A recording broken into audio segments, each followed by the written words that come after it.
Here we are, back for the final installment of our Frank Thomas series. Wow, we've come such a long way, haven't we? I don't even feel like the same guy who narrated the first installment. In our previous episodes, we covered his work from Snow White, Pinocchio, Bambi, Alice in Wonderland, and every film from Sleeping Beauty to Fox and the Hound. What will we learn about today? Let's find out.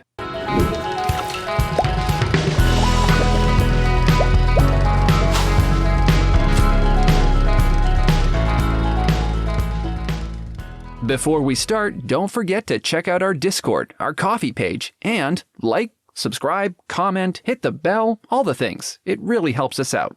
To answer your question, and yes, I'm aware that I'm the one who asked it, today we'll be looking at the middle of his career, starting from the beginning of World War II. After his work on Bambi, Frank became one of the only animators on a research trip to South America. Psh, what a tourist. However, soon after he came back, World War II had started and almost all of the content of the studio's output became in some shape or form about the war. Although he did some great animation and shorts from this era, like Education for Death and Victory Vehicles, he wasn't interested in any of the material at all and soon felt very bored. This is what we like to call Frank Thomas being in his snooze era. In December 1942, Frank joined the war effort and started working on cartoons for the war. And when he returned to Disney in 1946, he first went into directing on Johnny Appleseed. Soon afterward, he found that his true passion was animating, and so his first animation back from the war was on Ichabod and Mr. Toad, where he animated in both the Wind and the Willows segment, as well as animating the intense, suspenseful, and exciting ride of Ichabod Crane, where he is sitting nervously on the horse. So, happy Halloween! Most of my assignments, I have characters who are having the same difficulties that I do with in just every type of activity, especially with horses. I'm never that much part of the horse, and it's probably a good thing. The horses don't... First thing they do is go under a tree to brush me off. If that fails, well, then they have other tricks. They're sneaky. When I was doing Ichabod, I had the same type of deal. I felt that he didn't know anything about horses. He'd borrowed this horse from a farmer, and the horse didn't care anything about him, and the horse was just sleepily going on home. He didn't even care whether he was in Sleepy Hollow, whether there were ghosts or anything. But Ichabod, he had this terrible apprehension about Sleepy Hollow, and here he had to use this horse. He would have been better off without a horse.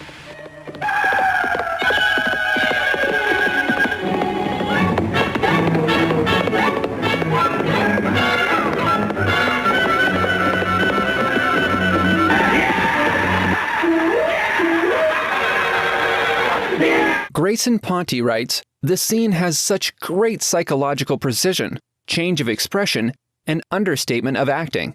Because the movement is held back, it has so much more meaning, and we really feel like we're in Ichabod's shoes and character. A lot of help came from the storyboards of Ed Penner and Joe Rinaldi, as well as from the soundtrack by Oliver Wallace. I couldn't really miss because the other guys had already pyramided the thing so well," commented Frank. "The burden of the development and the entertainment in the acting rested on my shoulders alone. Such sequences are particularly tricky to do because of the need for the tempo to be maintained and the action to become more and more tense, so that the scenes will build continuously to an ever greater pitch of excitement. An action that is just too slow or a choice of business that is too ordinary can kill the overall effect. So, future animators take note. Also, anybody really, everybody should be watching these videos with a pencil and notepad, As the war ended, Disney was convinced to try feature animation again. For his first film, Cinderella, Frank was given a very odd role. Frank Thomas had done Bambi, he'd done The Seven Dwarfs, he did Pinocchio. All these wonderful, charming characters. And he said, I was amazed when Walt put me on to Lady Tremaine. But he said he must have seen something in my way of thinking that would work. She was the force through the whole thing. She had to be believable. She had to look real to the audience, even though she was far from real. And she had to match in drawing Cinderella and the stepsisters. Frank Thomas was anything but a wicked stepmother, but there was something always going on in his head. You'd go into his office and he would be searching for ways to communicate to you what he was trying to put into the scene. There was always some depth to the character he was trying to get.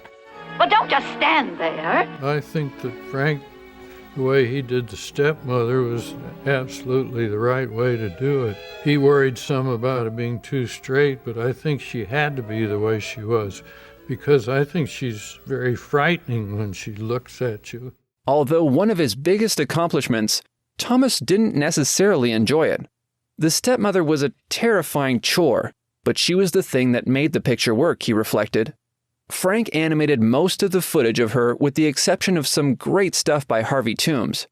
Grayson Ponte writes, "My favorite thing about the stepmother is the coldness and precision of her. You always know exactly what she's thinking, and the understatement of her acting makes the thoughts resonate so strongly. Dang, I guess no one liked working with Lady Tremaine, not even her animator." After his work on Alice in Wonderland, where he animated the Queen of Hearts, which you can learn more about here, he was cast as yet another villain on Peter Pan. So I was wondering who was going to get the juicy assignment of doing Captain Hook, and then I heard that Walt wanted me to do it. I thought, gee, putting me on that kind of a villain, a comic thing. The story man, Ed Penner, had seen him as a foppish guy, grand manners, thought this is the way to live, midnight suppers, wine, all these gourmet connoisseur type things. While the director saw him as a tough, mean guy who'd shoot the cannon and shoot his own crew on the ship, and he was a menacing villain. He was a menacing opponent for Peter Pan. Now let me see, where was I? Grayson Ponte writes, "There was no unity in these two visions of the character, and the two weren't coming together at all. This made Frank very confused as to which way to go, and as a result, his first tests of Captain Hook were, in his opinion, so bad it was one of the low points in his life. Fortunately, when voice actor Hans Conried came on to voice the character and do the live-action modeling, everything started to come together. He helped pull the character together because he could be supercilious and he would still have this underlying strength. Although Wolfgang Reitherman went with a broad comedy direction with the character, ultimately the two visions work, and Thomas did some of the best animation ever done at the studio on the character. Frank even got to bring his talent for the piano into the character. Tickle those ivories, Frank. I had a scene of Captain Hook playing the piano in Peter Pan, and I wondered how can he play a piano with a hook? So I asked Ollie Wallace, who was a very good pianist and organist, had a great sense of humor, and I said, Ollie, what can we do here? Is something he could do with the hook? He could sort of rattle it here between a couple of notes. He couldn't really play dee-da, dee-da. No, he couldn't do that, but he could do a thing where he goes lump-da-rump-da-rump-da-rump, bing! After Peter Pan came Lady and the Tramp, where he animated a lot of Jock and Trusty. His scenes of those two characters show a great understanding of the characters' relationship and the usage of movement to show feeling and emotion. If you look back on the scenes that Frank did, not everybody would have done them with the wonderful acting ability and life. I'm very, very soft. Frank came up with those scenes where Tramp is introduced to the other dogs. Jock is trying to make him shoo away, get this riffraff to go away. And there's this attitude and feistiness to him. And we've no need for mongrels and radical ideas. Off with you now! Off with you! Off with you! Okay. You know, you have to think about, well, what am I going to have this dog do to, in a dog way, say, get out of here, blow it off, you know? And I think it's a great example of Frank finding just the right timing and nuance in a performance. All right, let's see what we got. This is right about, well, so Lady and the Tramp was in production when this was going on. Right, and Frank was observing every dog in the neighborhood. Do you remember how long Dad was working on Lady and the Tramp? Oh, dear. 3 years? Something that Frank in particular was so strong on was taking everything he saw around him. That's a good slow motion study on the dog. That's probably why he did it. And somehow taking the essence of that gesture, the essence of that feeling, and putting it into whatever character he was working on. So you were operating the camera on this. I must have. And because he was animating dogs, he got to wash the dog. But I noticed that when it comes to dry the dog, that's your job. Frank always thought he wasn't a good draftsman. He really said, I just don't draw that well. But his search was there, and the analysis that he put into it created beautiful drawings. However, his most famous scene in the movie involved a little dinner and a show. Here you are, the best spaghetti in a town. One of the most puzzling assignments I had was for Lady and the Tramp, where the two dogs were supposed to fall in love while eating a plate of spaghetti and meatballs. Looks pretty good. I wasn't sure that it would work, but I had two dogs, so I figured, well, let's observe what they do. Take a chance. Are you ready, dogs? Now, I want you to be the part of Tramp, and you're to be Lady. You're to be very nice about it. There you go. There you go. Now, remember, you're to give the last meatball to her. Don't eat the meatball yet. That's good. Very good dog. There. You ate the meatball. I love the little personality touches that he gets into it.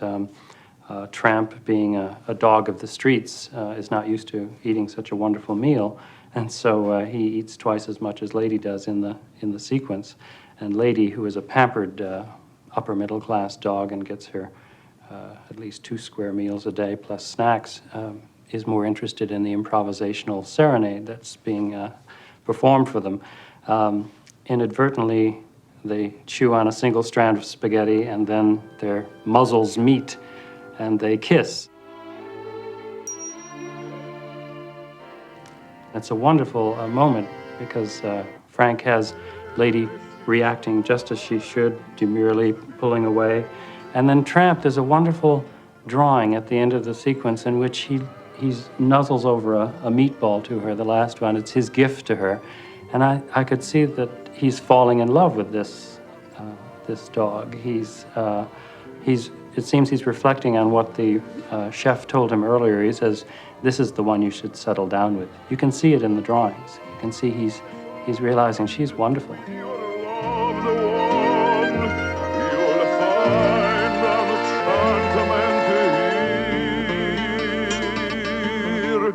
The night will weave its magic spell.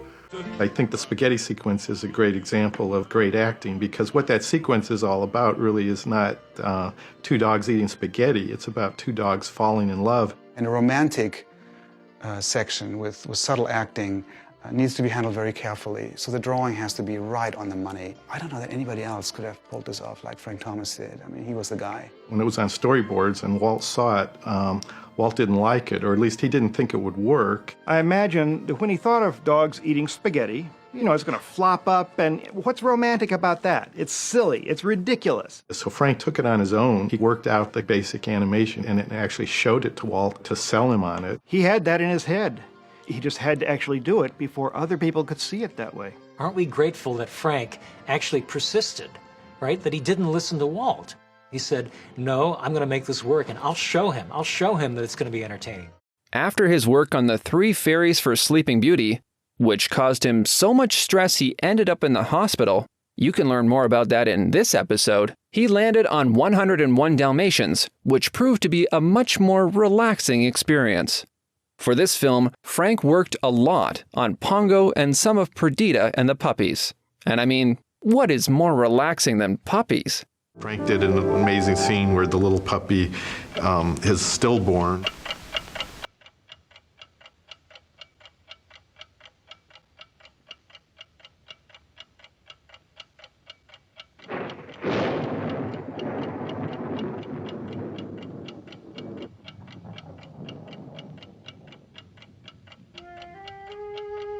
Look, Pongo.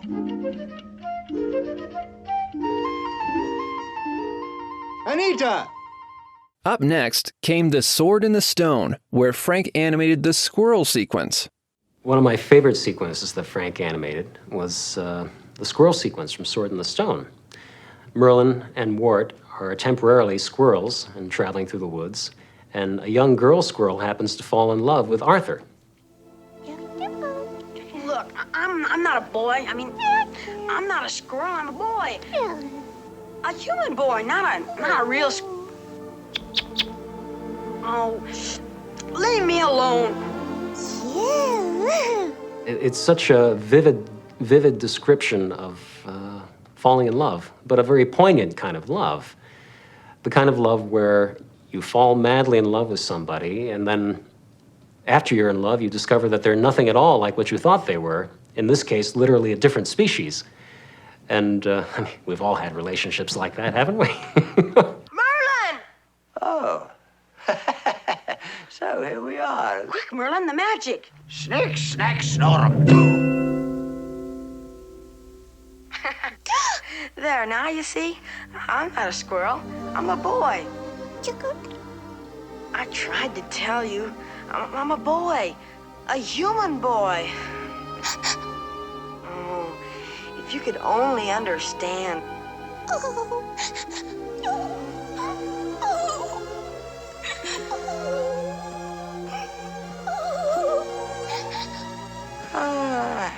You know, lad, that love business is a powerful thing. Greater than gravity? Well, yes, boy, in its way. I'd say it's the greatest force on Earth. Frank explains, I really wanted that girl squirrel to have an innocent, emotional quality. At a Firehouse 5 gig, I'd seen a girl who I thought was the right type in the dancing couples. She just sort of radiated appeal. She was cute, but not pretty. But it was mainly her timing, her movements, and how quickly she moved. She was quite a girl. He also animated Mad Madam Mim, who was just full of emotion and chaos. Honestly, the perfect woman? Maybe. It's one of our favorite scenes. But it's only skin deep for Zim Zabberim Zim! I'm an ugly old creep! The magnificent, marvelous, mad Madam Mim! Frank Thomas was a legendary animator. There are many ways to learn more about him, all linked in the description. He was incredibly analytical, and he cared a lot about emotion in his pieces. He also cared about carrying on the knowledge he and his coworkers had learned about animation and bringing it to the next generation. And for all of that, we're grateful. And also grateful for that baddie Mad Madam Mim. Am I right, fellas? Am I right? All right, I'll go. Thank you to these people for supporting us on Patreon and Ko-fi. And if you want to make sure this channel sticks around, you can check out our Ko-fi link in the description. Every bit helps. Thank you for watching this episode of Discographies. Click the thumbs up button below if you liked it. And if you want to be notified when the next episode comes out, consider subscribing and hitting the bell. Comment below with characters you would like to see us cover. Further reading and references are linked below. We hope to see you in another Discography.